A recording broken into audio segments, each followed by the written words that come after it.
இப்ப நடந்துட்டு இருக்கக்கூடிய ரஷ்யா உக்ரைன் பிரச்சனையில என்னெல்லாம் நடக்குது, கள நிலவரத்துல என்னெல்லாம் நடந்துட்டு இருக்குது, எப்படி ரஷ்ய வீரர்கள் முன்னேறாங்க, இது போல பல வீடியோ பதிவுகள் பார்த்திருப்போம் இல்லையா? அதனால நம்ம புரிஞ்சுக்கிட்டது என்ன? முதல்ல டேங்குக்கு முன்னாடி டிமைனிங் எக்யூப்மெண்ட், டேங்குக்கு பின்னாடி இன்ஃபேண்ட்ரி ஃபைட்டிங் வெஹிக்கல். இந்த இன்ஃபேண்ட்ரி ஃபைட்டிங் வெஹிக்கல் இன்ஃபேண்ட்ரிலாம் இருப்பாங்க, அவங்கள ப்ரொடெக்ஷன் கொடுக்கணும். அதாவது ட்ரோன் தாக்குதலா இருக்கட்டும், இந்த கிளஸ்டர் குண்டுகளா இருக்கட்டும், ஆர்ட்லரி தாக்குதல்கள், மோட்டார் தாக்குதல்கள் நடக்குது. ஸோ எல்லாம் தாக்குதல் பண்ணும்போது அங்க இருக்கக்கூடிய இன்ஃபேண்ட்ரியை ப்ரொடெக்ட் பண்றதுக்காக இந்த இன்ஃபேண்ட்ரி ஃபைட்டிங் வெஹிக்கல் தேவைப்படுது. இந்த இன்ஃபேண்ட்ரி ஃபைட்டிங் வெஹிக்கலை நம்ம அப்கிரேட் பண்றோம் அப்படின்னம்னா உள்ள இருக்கக்கூடிய இன்ஃபேண்ட்ரிக்கு வந்து கொஞ்சம் ப்ரொடெக்ஷன் கிடைக்கும். அது மட்டும் இல்லாம கரடு முரடான பாதைகள்ல ஈஸியா போறதுக்கான ஏகப்பட்ட விஷயங்கள் இருக்கும். அது மட்டும் இல்லாம இப்போ கண்டிஷன் எடுத்து பாத்தீங்கன்னா முன்னாடி இருக்கிற மாதிரிலாம் இல்லை. Drone warfare, artificial intelligence warfare, அப்புறம் எல்லாம் இந்த நியூரல் நெட்வொர்க்குன்னு சொல்லி ஏகப்பட்ட விஷயங்கள் வந்துருச்சு. ஸோ அதுக்கேற்ற மாதிரி நம்மளோட BMP-2 அட்வான்ஸ் பண்ணோம் இல்லையா? அதுக்காக நம்மளோட டிஃபென்ஸ் மினிஸ்ட்ரி தரப்பு வந்து ஒரு கிரீன் லைட் கொடுக்கப்பட்டுருச்சு. இப்போ BMP-2 வந்து பார்த்தீங்கன்னா அப்கிரேட் ஆக போகுது நம்ம இதில். அதுவும் முழுக்க முழுக்க நம்ம இந்தியாலேயே வந்து பார்த்தீங்கன்னா இந்த கண்ட்ரோல் யூனிட்டை வந்து ரெடி பண்ண போறாங்க. இந்த BMP-2 வந்து அப்கிரேட் பண்ண போறாங்க. என்னதான் இந்த BMP-2 ரஷ்யாவோட மேடா இருந்தாலும் நம்ம லைசன்ஸ் வாங்கி நம்மளே செஞ்சுக்கிட்டு இருக்கோம். அது கூடவே இப்போ புதுசா அப்கிரேட் பண்ணக்கூடிய இந்த BMP-2ல கண்ட்ரோல் யூனிட் இருக்கும் இல்லையா? அதாவது டிரான்ஸ்மிஷன் கண்ட்ரோல் யூனிட், அது வந்து உள்நாட்டிலேயே முழுக்க முழுக்க தயாரிக்கப்படுது அப்படிங்கிறதோட சொல்லப்பட்டு வருது. அப்படி என்னென்ன அப்கிரேட்ஸ்லாம் இந்த BMP-2ல இருக்க போகுது அப்படின்னு கேட்டீங்கன்னா, முதல்ல நைட் விஷன் தான். இந்த நைட் விஷன் இருக்கிறதுனால பகலோ இரவுலையோ என்ன நடக்குது அப்படின்னு துல்லியமா தெரிஞ்சுக்கிறதுக்கு இந்த இன்ஃபேண்ட்ரி ஃபைட்டிங் வெஹிக்கிள்குள்ள இருக்கக்கூடிய க்ரூக்கு ஈஸியா இருக்கிற மாதிரியான அப்கிரேடேஷன் செய்ய போறோம். அடுத்தது பெலிஸ்டிக் ஃபயர் கண்ட்ரோல் சிஸ்டம்.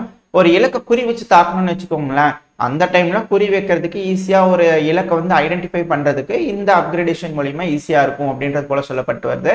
அடுத்தது இதுக்குள்ள இருக்கக்கூடிய கம்யூனிகேஷன் அப்கிரேட் பண்ண போறோம். கம்யூனிகேஷன்னா ஒண்ணுமே இல்லை, நியூரல் நெட்வொர்க் இது போல ஏஐயோட இன்டெகிரேட் ஆகுது. இது போல பல விஷயங்கள் இருக்கும் இல்லையா? அது போல இன்டெகிரேட் பண்ணியிருப்போம், அட்வான்ஸ் பண்ணியிருப்போம். கம்யூனிகேஷன் சிஸ்டம் வந்து அட்வான்ஸ் பண்ணியிருப்போம். இங்கிருந்து கமாண்ட் சென்டர் கூட பேசுறதுக்கு ஈஸியா இருக்கிற மாதிரியான விஷயங்களுக்காக அப்கிரேட் பண்ணியிருக்கிறோம்.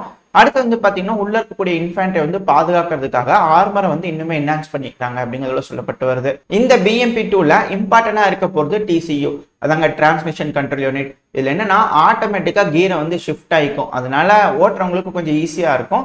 கரடு முரடான பாதைகளுக்கு ஏற்ற மாதிரியான பவரை வந்து இது கொடுக்க ஆரம்பிக்கும். அதனால ரொம்ப ஃபாஸ்டா இன்ஃபேண்ட்ரினால போக முடியும், ஈஸியா கண்ட்ரோல் பண்ண முடியும் அப்படிங்கிறதோட சொல்லப்பட்டு வருது.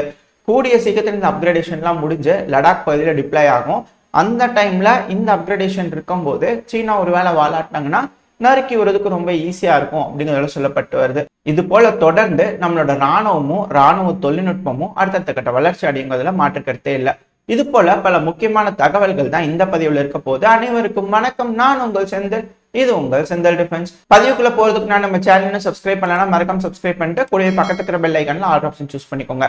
அப்பதான் நம்ம எப்ப பதிவுகளை போட்டாலும் உங்களுக்கு இன்ஸ்டன்ட் நோட்டிபிகேஷன் வரும். அது கூடவே நம்ம சேனலும் அடுத்த வளர்ச்சி அடைய உதவியா இருக்கும். எனக்கா இந்த உதவியை செய்வேன்ற நம்பிக்கையில பதிவுக்குள்ள போயிடலாம். ஐநா சபையில ஒரு வழியா வீட்டோ போடாம ஒரு பில்லு பாஸ் ஆயிடுச்சு. இஸ்ரேல் காசா பிரச்சனையில காசால சீஸ்ஃபயர் கொண்டு வரணும்னு சொல்லிட்டு இந்த தடவை அமெரிக்கா அப்ஸ்ட்ரெயின் தான் இருக்கிறாங்க, வீட்டோ போடல. இதனாலேயே இஸ்ரேலுக்கும் அமெரிக்காவுக்கு வந்து ஒரு பிரச்சனை வந்திருக்கு அப்படிங்கிறதுல சொல்லப்பட்டு வருது. கருத்து மோதல்கள் வந்திருக்குன்னு இஸ்ரேலோட பிரதமரான பெஞ்சமின் நெத்தன்யாஹூ அவர்கள் அமெரிக்காவுக்கு போகக்கூடிய அந்த பிளானிங் கேன்சல் பண்ணிக்கிறாரு.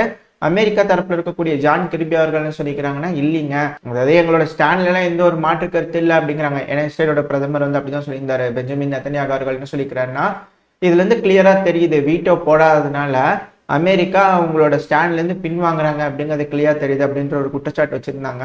ஆனா ஜான் கிர்பி அவர்கள் என்ன சொல்லிக்கிறாங்கன்னா, இதனால எந்த ஒரு மாற்றமும் வரப்போறதுல, நாங்க கிளியரா தான் இருக்கோம், உங்களுக்கு ஆதரவா தான் இருப்போம் அப்படிங்கிறத சொல்லிக்கிறாங்க. இது எப்படி என்ன ஏதுன்னு தெரியல. அது மட்டும் இல்லாமல் இந்த சீஸ்ஃபயர் வரணும் அப்படின்னா எந்த ஒரு கண்டிஷன் இல்லாமல் இருக்கக்கூடிய ஹோஸ்டேஜஸை ரிலீஸ் பண்ணணும் அப்படிங்கிறது வழியை சொல்லியிருக்கிறாங்க. யுஎன்னோட சீஃப் ஆந்தனோ கத்ரஸ் அவர்களும் இது வரவேற்பு தெரிவிச்சுக்கிறாரு. இது எப்படி இம்ப்ளிமெண்ட் ஆக போகுது அப்படிங்கிறத பொறுத்து வந்து பார்ப்போம். ஏன்னா இந்த பிரச்சனை கொஞ்சம் அமைதியாயிடுச்சுன்னா அங்கே இருக்கக்கூடிய மக்களுக்கு ஓரளவுக்கு நிம்மதி பெருமூச்சு கிடைக்கும் இல்லையா? பாட்டு செய்திக்கு போயிடலாம். இப்போ உக்ரைனோட கேபிட்டலான கீவ்ல மிகப்பெரிய தாக்குதல் நடந்திருக்கு. இந்த தடவை ஹைப்பர்சோனிக் மிசைல் தான் போயிருக்கு. ஆனா ஏவுனது கின்சால் இல்ல, ஜிர்கான் மிசைல். இந்த கின்சாலுக்கும் ஜிர்கானுக்கும் என்ன அப்படியே வித்தியாசம் அப்படின்னு கேட்டீங்கன்னா, கின்சாலுங்கிறது வந்து ஏர் லான்ச்சு, ஜிர்கானுங்கிறது வந்து சப்மரைன் லான்ச்சு. இந்த சப்மரைன் லான்ச்ல இருக்கக்கூடிய இந்த மிசைல் லான்ச் பண்றதுனால என்ன சிக்கல் அப்படின்னா, நார்மலா இது போல ஒரு மிக்ரக விமானம் டேக் ஆஃப் ஆகி பறந்துட்டு இருக்கு அப்படின்னா உக்ரைனுக்கு வந்து ஒரு 10 to 15 நிமிஷம் டைம் கிடைக்கும். அதனால அந்த மிசைல் அந்த வானத்துல இருந்து பறந்துட்டு இருக்கும்போது, டேக் ஆஃப் ஆகி பறந்துட்டு இருக்கும்போது ஒரு பகுதிக்கு வந்து தான் லான்ச் பண்ணுவாங்க. ஆனால் ஒரு சர்டன் பீரியட் ஆஃப் டைம் கிடைக்கும், இருக்கக்கூடிய முக்கியமான தலைவர்கள்லாம் பத்திரமா ஒரு இடத்துக்கு போயிடலாம்.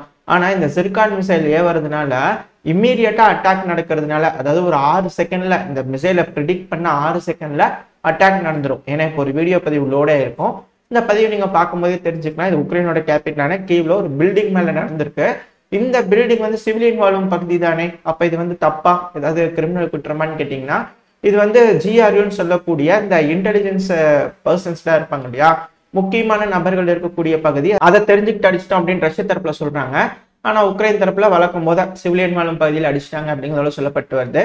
இதனால மிகப்பெரிய இழப்பு உக்ரைனோட இன்டெலிஜென்ஸ் தரப்புல ஏற்பட்டிருக்கு அப்படிங்கிறது போல சில அனலிஸ்ட்லாம் சொல்லிட்டு இருக்காங்க.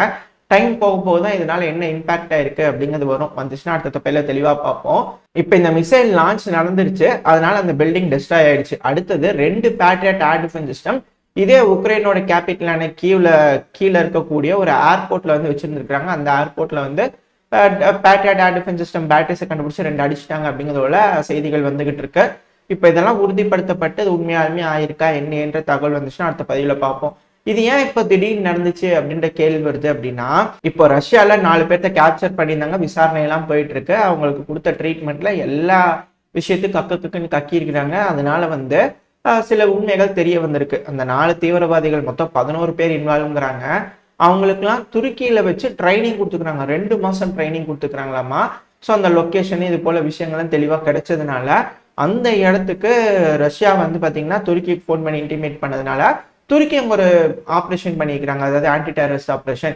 ஏன்னா இது கூட நம்ம போன பதிவுல பார்த்துருப்போம் இல்லையா, அந்த வீடியோ பதிவு வைக்க மாட்டேன், இந்த தடவை ஆட் பண்ற ஒரு சின்ன ஒரு இமேஜ் மட்டும் பாத்தீங்கன்னா தெரியும். இந்த இடத்துல போய் ரைடை சர்ச் பண்ணி அந்த இடத்துல அரெஸ்ட் பண்ணிக்கிறாங்க. இதனால சில முக்கியமான தகவல்கள் கிடைச்சிருக்கு. அதனால ரஷ்யா இந்த சிர்கான் மிசைலை குறிப்பா அந்த பில்டிங்கை டார்கெட் பண்ணி அடிச்சிருக்கிறாங்க. ஏன்னா அந்த பில்டிங் உக்ரைனோட இன்டெலிஜென்ஸ்க்கு கீழே வர்றதுனால மிக முக்கியமான அபிஷியல்ஸ் அங்க இருக்கலாம் அப்படிங்கிறத சொல்லப்பட்டு வருது. இதனால இழப்புகள் உக்ரைனுக்கு இருக்கும் அப்படிங்கிறாங்க. இருக்கா என்ன அப்படிங்கிறத பொறுத்து இருந்து பார்ப்போம். இது எந்த அளவுக்கு உண்மை அப்படிங்கிறது தெரியல, சொல்லக்கூடிய விஷயங்கள் கேட்டதும் கிட்ட சொல்லியிருக்கிறோம். உறுதிப்படுத்தப்பட்ட தகவல் வரும்போது அடுத்த பதிவுல பார்ப்போம். அப்புறம் உக்ரைன்ல வந்து பாத்தீங்கன்னா பெண்கள் போராட்டம் பண்ண ஆரம்பிச்சிட்டாங்க அப்படிங்கிறது போல வீடியோ பதிவுகள் வந்திருக்கு. இப்போ ஒரு பதிவு லோட் ஆயிருக்கும், பாத்தீங்கன்னா தெரியும். அங்க இருக்கக்கூடிய பெண்கள்லாம் வந்து வழிய மறிச்சு ரோடை பிளாக் பண்ணி இது போல மொபைலைஸ் பண்ணிட்டு போறாங்க இல்லையா, அதை கண்டிச்சு ப்ரொடெஸ்ட் பண்ணிட்டு இருக்காங்க அப்படிங்கிறது போல தகவல் வருது. இது கம்மியான அளவுல தொடக்க ஆரம்பிச்சிருக்கு, அதாவது அங்கேயும் இங்கேயுமா ஆரம்பிச்சிருக்கிறாங்க, பெண்கள்லாம் ரோடை பிளாக் பண்ண ஆரம்பிச்சிருக்கிறாங்க. இது கூடிய விரைவில் இதுக்கு சரியான விளக்கங்களோ இல்லை முடிவுகளோ உக்ரைனோட அரசாங்க தரப்புல எடுக்காத பட்சத்துல பெண்கள்லாம் வழிமறிக்க ஆரம்பிச்சிட்டாங்க, ரோடை பிளாக் பண்ணி ப்ரொடெஸ்ட் பண்ண ஆரம்பிச்சிட்டாங்கன்னா இது அதிகரிக்க ஆரம்பிச்சிருச்சு அப்படின்னா உக்ரைனுக்கு இது ஒரு மிகப்பெரிய சிக்கலா போய் முடிஞ்சிடும். அது இல்லாம போர் நடந்துட்டு இருக்கு, இக்கட்டான சூழ்நிலை. ரஷ்யால தீவிரவாத தாக்குதல் நடந்திருக்கு. ரஷ்யாவுக்கும் உக்ரைனுக்கும் இப்போ வந்து பாத்தீங்கன்னா பெருமளவில் ரஷ்யா வந்து அஃபென்சிவ் ஆப்ரேஷன் எடுப்பாங்களா, ஏன்னா இது போல தாக்குதல்லாம் பண்ண ஆரம்பிச்சிருக்காங்க. எனர்ஜி ஃபெசிலிட்டிஸ்லாம் வந்து இன்னும் ரெடி பண்றதுக்கு உக்ரைன்ல நடந்த தாக்குதல்னால அந்த எனர்ஜி ஃபெசிலிட்டிஸ்லாம் ரெடி பண்றதுக்கு வந்து பாத்தீங்கன்னா இன்னும் ஒரு 2 மாசம் 3 மாசம் ஆகும் அப்படிங்கிறது போல சொல்லப்பட்டு வருது. இதே உக்ரைன் ரஷ்யால தாக்குதல் பண்ணிக்கிறாங்களா, இதனால 7% ஆஃப் ஆயில் ரிஃபைன் பண்ணுவாங்க இல்லையா, அதோட கெப்பாசிட்டி கம்மியா இருக்கு ரஷ்யாவுக்கு அப்படிங்கிறாங்க. ஸோ இழப்புகள் இருதரப்புலையும் இருக்கு. இது போல மாறி மாறி இழப்புகள் அதிகரிக்கும் போது அந்த சமயத்துல மக்களோட சப்போர்ட் இருக்கணும். அப்போ உக்ரைனோட மக்கள் ப்ரொடெஸ்ட் பண்ண ஆரம்பிச்சிட்டாங்கன்னா சிக்கலா போயிடும் அப்படிங்கிறாங்க. இது எப்படி உக்ரைன் ஹேண்டில் பண்ண போறாங்க அப்படிங்கிறத பொறுத்து இருந்து பார்ப்போம். இதோட இந்த பதிவை நம்ம முடிச்சுக்குவோம். இந்த பதிவு எப்படி இருந்துச்சு, உங்களுக்கு பிடிச்சிருந்தா லைக் பண்ணிட்டு உங்க ஃப்ரெண்ட்ஸ் அண்ட் ஃபேமிலியோட ஷேர் பண்ணிக்கோங்க.